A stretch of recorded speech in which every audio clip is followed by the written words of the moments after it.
Shalom dan selamat pagi, saudara-saudara yang kekasih.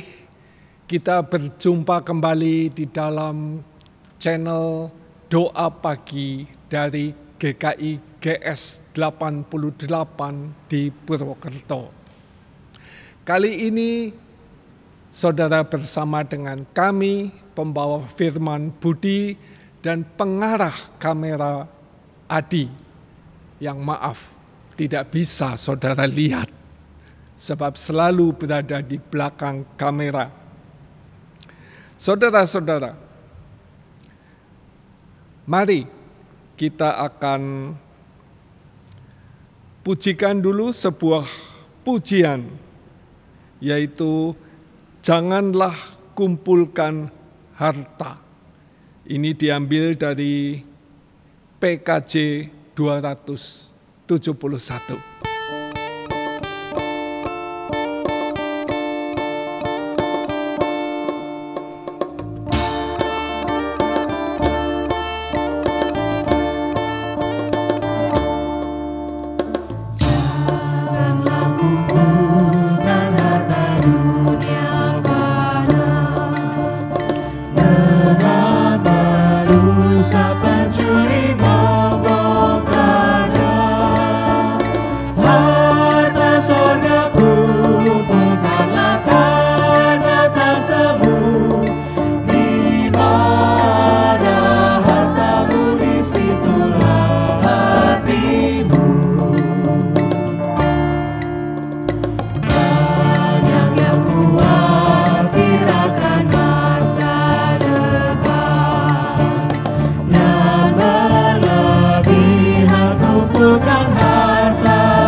Saudara-saudara, sebelum kita nanti panjatkan acara inti, yaitu doa-doa syafaat, kita akan merenungkan sekelumit firman Tuhan yang diambil dari 1 Timotius 6 ayat 9 dan 10 yang bertemakan sekarang kita setia kepada siapa.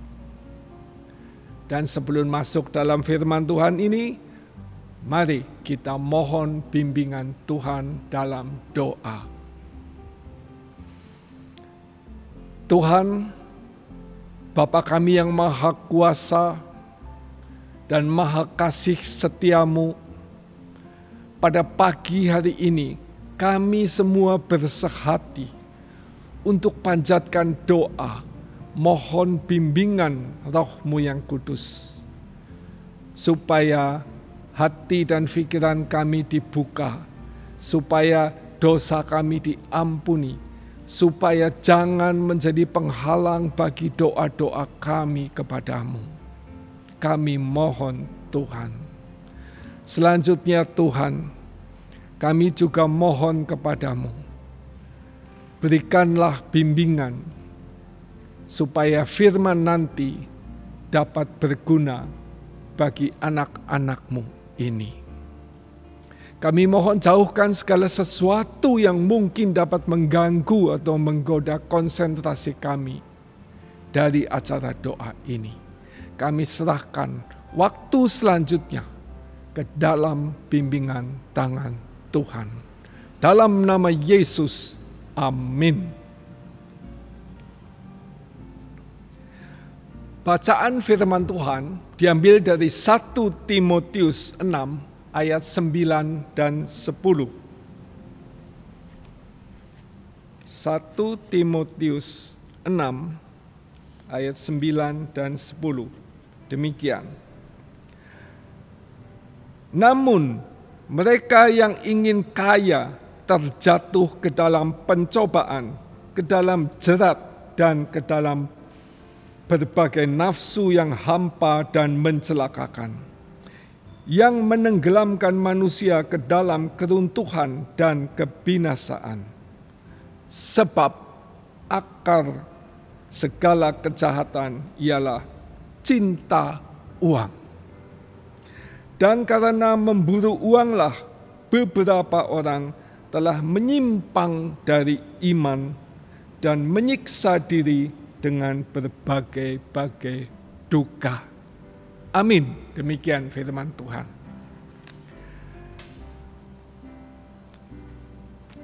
Shalom. Sekali lagi, saudara sekalian, dimanapun berada, firman Tuhan tadi bercerita tentang suatu benda yang menguasai seluruh dunia. Tetapi ada suatu kejadian mengenai seorang bekas Perdana Menteri masa lalu bernama Winston Churchill. Nama ini menjadi legenda di Inggris sebab dia Perdana Menteri merangkap Panglima Angkatan Bersenjata Britania Raya. Dia yang memimpin seluruh Britania Raya untuk keluar sebagai pemenang dalam Perang Dunia Kedua. Setelah dia pensiun pada masa damai, dia harus membuat pidato di radio BBC London. Waktu itu belum ada TV, apalagi handphone. Radio adalah komunikasi yang tercanggih dan dapat menjangkau seluruh dunia. Kebetulan sopir pribadinya belum datang. Maka Churchill memutuskan untuk berjalan sedikit keluar dari jalan tempat kediamannya untuk mencari taksi. Tidak jauh dia mendapati sebuah taksi yang sedang mangkal. Maka cepat-cepat dia hampiri taksi itu dan minta diantarkan ke West End. Itu adalah tempat di mana stasiun radio BBC London berada. Tapi terjadilah dialog yang menarik, saudara. Sopir taksi itu dengan sopan menolak. Maaf Tuan, sekarang saya tidak bisa menerima penumpang. Kenapa? Churchill heran. Sopir taksi itu menjawab, sebab sebentar lagi Sir Winston Churchill akan berpidato di radio dan saya harus pulang untuk mendengarkannya. Kaget sekali Churchill, surprise. Dia juga sangat bangga bahwa ada rakyatnya yang begitu fanatik mencintai dia untuk mendengar pidatonya. Maka dia ambil dompetnya dan dia keluarkan selembar uang 20 pound sterling. Dia serahkan ke si sopir taksi. Ganti, saudara, sopir taksinya yang melirik dan kaget melihat uang itu. Kira-kira nilainya sama dengan beberapa hari penghasilan taksinya. Maka dia dengan sopan ambil uang itu. Dia berkata, "Thank you, sir. Terima kasih. saya akan antar Anda ke West End, persetan sama Churchill. Tidak diceritakan bagaimana kagetnya Churchill. Tetapi saudara sekalian, memang uang bisa mengubah pendirian seseorang. Meskipun orang itu pengikut yang setia dan fanatik sekalipun. Ini adalah realita yang tidak bisa dibantah dalam urusan duniawi, dunia usaha, ataupun dunia politik dukung-mendukung. Sudah biasa kita lihat terjadi orang yang berpindah haluan demi mendapatkan uang, atau berpindah haluan demi mendapatkan jabatan dan karir yang lebih baik. Sebab jabatan, karir itu ujung-ujungnya sama dengan uang. Nah, saudara sekalian, dalam dunia usaha, berapa banyak kita melihat orang Kristen yang dengan sadar menggelapkan uang temannya, yang dengan sadar menggelapkan uang perusahaannya. Itu adalah fenomena yang nyata. Namun mereka yang ingin kaya terjatuh ke dalam pencobaan, ke dalam jerat, dan seterusnya. Pertanyaannya, apakah jadi orang Kristen tidak boleh kaya? Maksud dari ayat-ayat ini tidak demikian. Kita bisa melihat berapa banyak orang kaya di dalam Alkitab yang terus setia kepada Tuhan dan mendapat berkat-Nya, seperti Abraham dan keturunannya. Kemudian kita bisa menengok kisah Ayub yang super kaya, Daud dan Salomo yang luar biasa kayanya. Semua itu mereka memakai harta kekayaannya bukan untuk nafsu, bukan untuk memuaskan keduniawian mereka, tetapi mereka memakai harta kekayaannya untuk memuliakan nama Tuhan. Itulah, saudara-saudara, saya setuju dengan orang yang mengatakan uang bukan segalanya, tetapi tanpa uang segalanya lebih susah. Betul, saudara, betul itu. Tetapi masalahnya di sini adalah bagaimana cara mendapatkan uang itu. Bukan cara memakainya, tetapi caranya mendapatkan uang. Saudara, apakah kita akan tetap setia kepada Tuhan dan tidak memakai cara-cara yang kotor untuk mendapatkan uang? Atau kita akan melupakan Tuhan dan kita pakai segala cara, menghalalkan apapun juga demi mendapatkan uang? Itu pilihan kita. Saudara, pada pagi hari ini kita harus berdoa untuk kekuatan iman kita yang sangat kecil dan lemah ini, supaya kita dilindungi dari pencobaan dan diperkuat untuk keluar dari masalah-masalah keuangan. Terima kasih. Amin.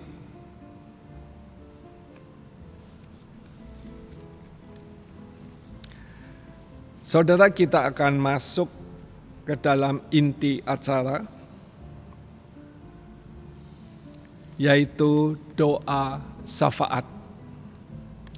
Kita akan berdoa untuk masalah ekonomi yang sedang kurang baik ini. Dan juga masalah-masalah yang lainnya. Mari kita berdoa. Tuhan Bapa kami yang Maha Pengasih, lagi Maha Penyayang, puji syukur kami panjatkan kepadamu Tuhan. Sebab Tuhan sudah melindungi kami sehingga kami dapat bersehati pada saat ini. Kami ingin berdoa bagi situasi perekonomian di negara kami ini, Indonesia. Kita semua sedang merasakan Tuhan bahwa perekonomian ini sedang tidak baik-baik saja. Tetapi Tuhan, kami juga mohon perlindungan Tuhan supaya anak-anak-Mu ini dilepas dari berbagai pencobaan. Supaya jangan kami ini sampai melupakan Engkau dan menghalalkan segala cara untuk mendapatkan yang namanya uang itu. Kami mohon Tuhan,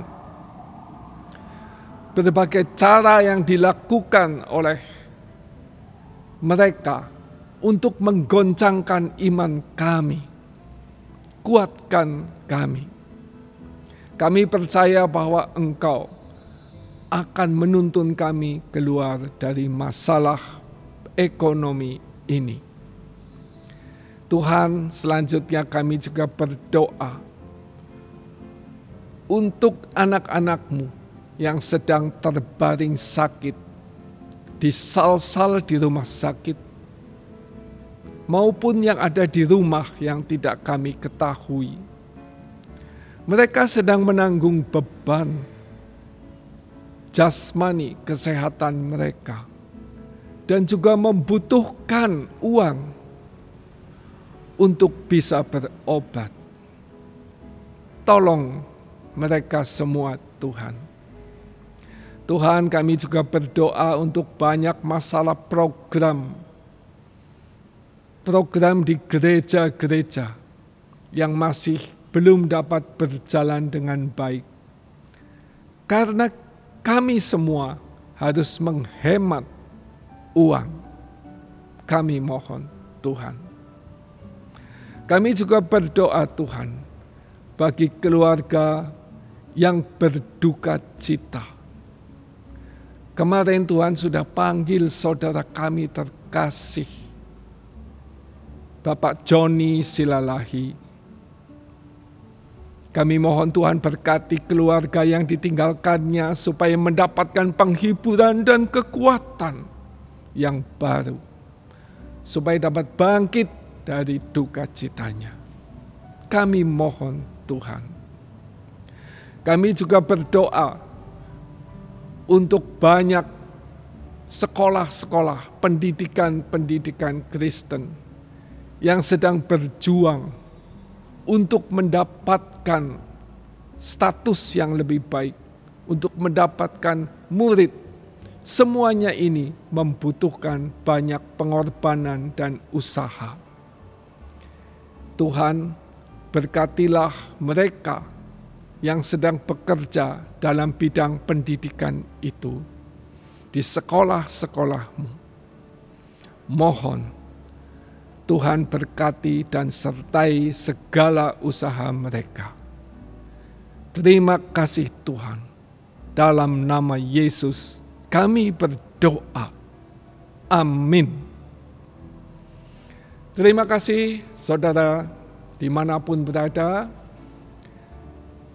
Sampai berjumpa kembali di dalam acara Doa Pagi bersama channel GKI GS88 di Purwokerto.